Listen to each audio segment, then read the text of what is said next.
इल्लल्लाह मुहम्मदुर रसूलुल्लाह।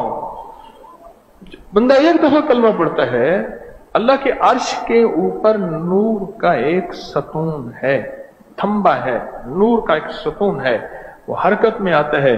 अल्लाह पाक बावजूद जानने के कहते हैं क्यों हरकत में आया? या अल्लाह जमीन पे तेरे एक बंदे ने कलमा पढ़ा, उसकी बख्शिश नहीं हुई। जमीन में तेरे एक बंदे ने कलमा पढ़ा, उसकी बख्शिश नहीं हुई। अल्लाह पाक फरमाते हैं ठहर जा, ठहर जा।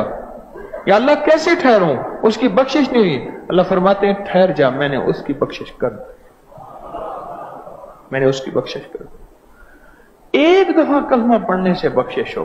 जो 70,000 दफा कलमे का निसाब पूरा करे, एक निसाब 70,000 कलमे का है, बोले उसके साथ रब का क्या मामला होगा, उसका दिल कितना धुला जाएगा, धोया जाएगा, और उसकी दुआएं कितनी कबूल होंगी, और उसकी मुश्किलें कितनी हल होंगी, और उसकी नाकामियां कितनी दूर होंगी, और उसको कितनी इज्जतों के ताज पहनाए जाएंगे।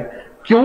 हदीस में आता है, मेरे आका का फरमान है, जो एक तस्बीह कलमा रोजाना पढ़ेगा, सिर्फ एक तस्बीह, 100 बार एक तस्बीह कलमा रोजाना पढ़ेगा, जो एक तस्बीह, फरमाया अर्श होगा, कयामत का दिन, कयामत होगी और उसका दिन होगा, जमीन तांबे की, आसमान पे सूरज सवा नेजे पे, और नफ्शा नफ्सी पानी नहीं होगा। और उस दौर में कुछ बंदे होंगे जो अर्श के साए के नीचे मुश्क और काफूर, अंबर, जमरुद, याकूत, इसके घास, इसके पत्थरों पे सैर कर रहे होंगे अर्श के साए के नीचे। पूछा जाएगा नबी हो? कहा नहीं। पैगंबर हो? कहा नहीं। मुरसल हो? कहा नबी। कौन हो? आका के वो उम्मती हैं जो एक तस्बीह रोज कलमे की पढ़ते।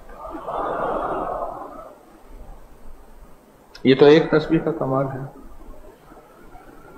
जो अपने लिए, अपनी अम्मा के लिए, अपने प्यारों के लिए, आखिरत के लिए, अपनी जिंदगी के लिए 70,000 कलमे के निसाब पढ़ ले, अपने पास महफूज कर ले, उन्हें हदिया कर दे, बोले उनकी जिंदगी, उनकी कब्र या उनकी आखिरत और उनकी जिंदगी में क्या राहत का सामान होगा, क्या राहत।